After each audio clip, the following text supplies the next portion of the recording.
Sup Shredders, my name is Logan aka Spiderhands and welcome to an SP Reviews, where today we have ourselves a track from an act named Relentless Pursuit titled The One. And if we switch over to here, we have ourselves a track on the screen and we're going to listen through it from start to finish on YouTube and we're going to hear what we think. It's worth noting that I've listened to a fair bit of Relentless Pursuit at this point in time, so it'd be cool to hear The One from start to finish and we're going to hear what we think. Let's go. Okay, it's nice to have the panning of those different, and those, the kicks, and the guitars, these kind of come at you, don't they?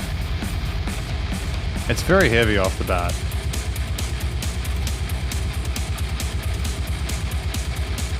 There's a lot of compression going on in the mix. I'm not going to spend too much time kind of yodeling on about it, but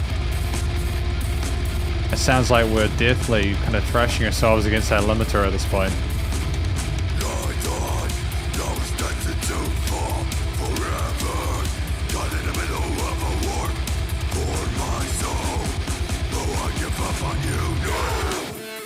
I do actually kind of like the way this is mixed, to be honest. This is a good vibe, man.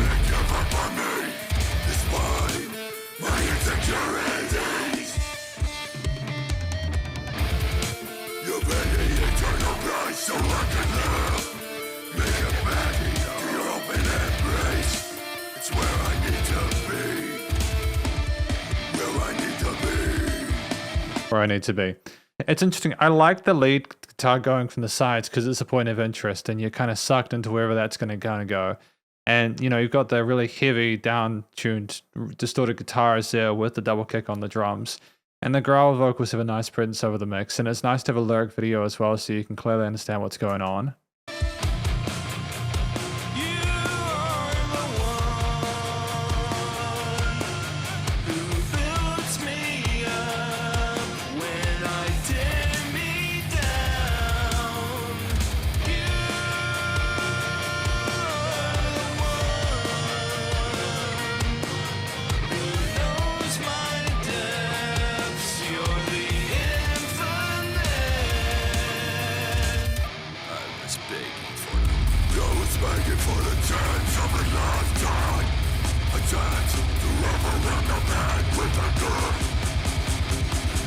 Yeah, no, this is well done. Yeah, whoever's doing the production, this has definitely got their stuff together, so that's fantastic.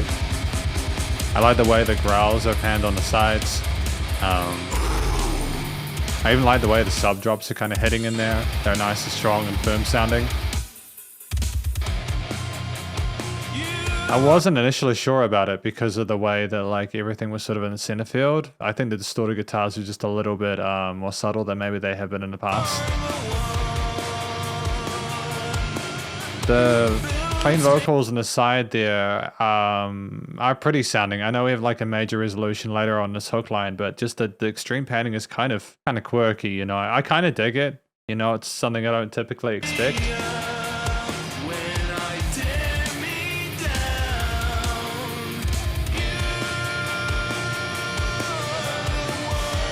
It's nice to have as well this extra guitar part to come in the second half of the hook because we're familiar with the side vocals. And then also having that extra kind of little bit of oomph in that upper or mid register is just really pleasant and enjoyable.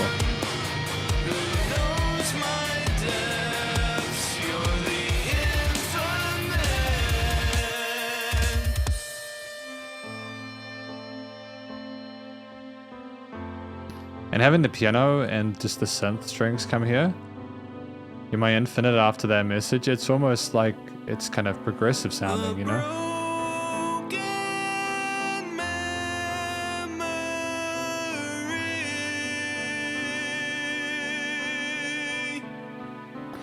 What have we done with the vocals there? The face of the unseen.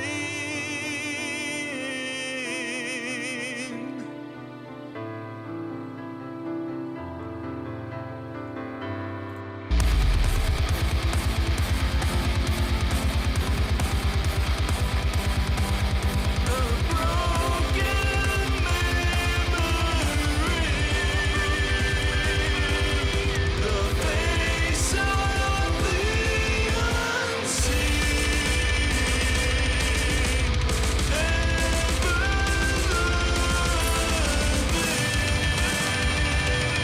Great drum programming there. I like the intensity, the ferocity of those kind of 16th and 32nd notes there, because it's just elevating the overall kind of perceived loudness of the track into this big finish.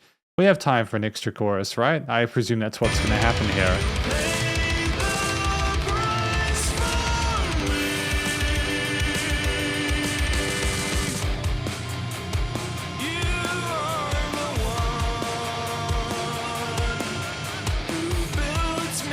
Some of those vibratos were sounding a little bit weird in that section. Have we got some filtering on our voice? I'm not trying to make any assumptions, really. It's just I hear there was kind of a staging or a stepping to the vibrato there that I could hear, so I'm just making sure. It's different to what I've heard previously, so, you know, if that's coming through naturally, then that's fantastic. I think I get what the song's about. It's fairly easy to understand even without the lyrics.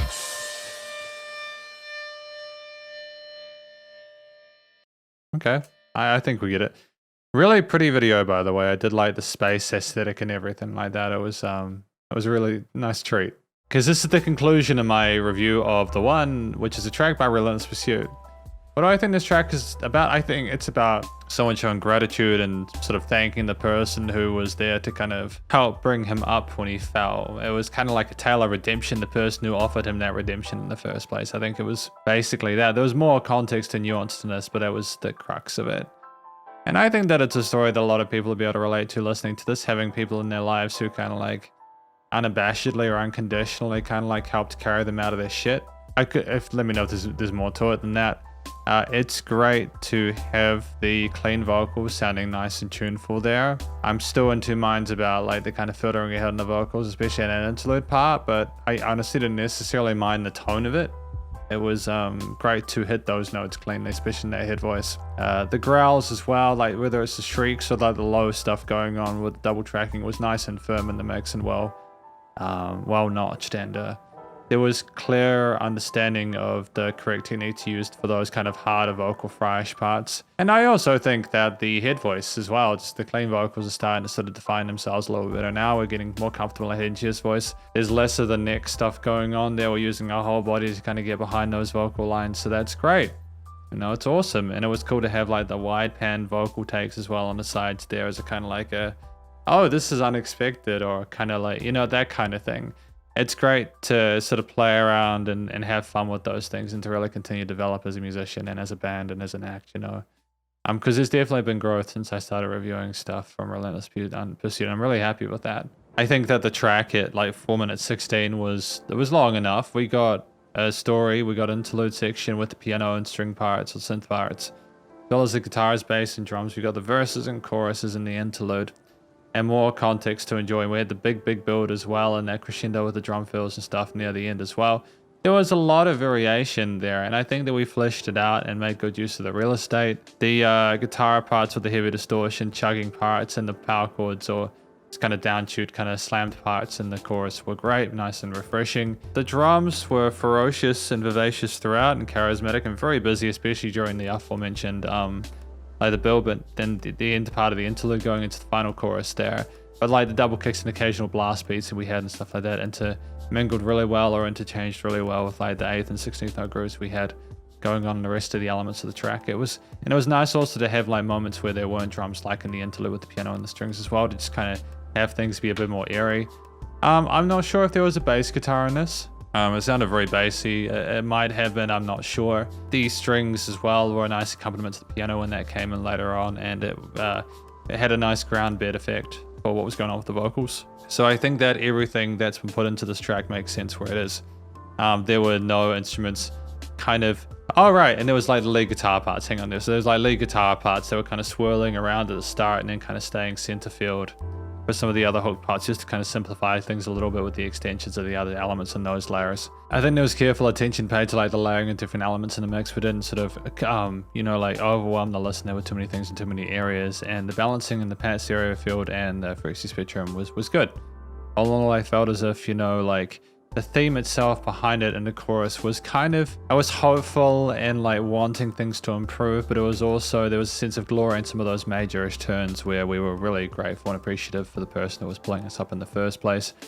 There was some ferocity as well in other areas of the track there. We had some really brutal kind of like probably Phrygian mode parts there, but I think that was just the contrast between the kind of glory of the choruses and the aggression and tenacity of the other bits. I think the recording, mixing and mastering, you know, with everything else kind of having a sense of connection there, the recording, mixing and mastering was better in this one. I liked how the vocals were done. I think the clean parts sounded great, and I think that the growled and shrieked parts as well worked, had a nice sort of sense of balancing in the mixes, you know, as well. I think that it was great to have the guitars and the drums nice and tight like that. I think the filtering of the low end of the piano and strings was good as well. There was dynamic range to this. It was nice and wide in the headphones and stereo field. There were no weird resonant frequencies in the frequency spectrum. What I will note is I think it's just now in the recording phase. I'm hearing that maybe the actual recording part, we're pushing the gain on those input preamps a little bit. It seems like things are a little bit squashed there dynamically on the actual recording part of the studio process. So I'm wondering if we can allow a little more headroom for elements like that within the mix, just so that because we don't really want it to go into the red. And I know that sometimes limiting can help with rock and metal, especially what you want to have like big, heavy, full sound, but you know, compression can kind of work against you sometimes in certain situations. But look, and aside from that, I mean, it was nice to level that pumping again with dynamic range. All in all, I think this is a really great direction for Relentless Pursuit, and I'm glad I got to review the track, because this is my review of the one. Hopefully you enjoyed it. If you did, please do go show them some love via the various social medias and the YouTube page, and stay cool, stay safe, and please remember to support your local musicians and artists at this point in time, as either help more than ever with all the crazy stuff going on in the world, and I will catch you in the next review. Spiderhands out.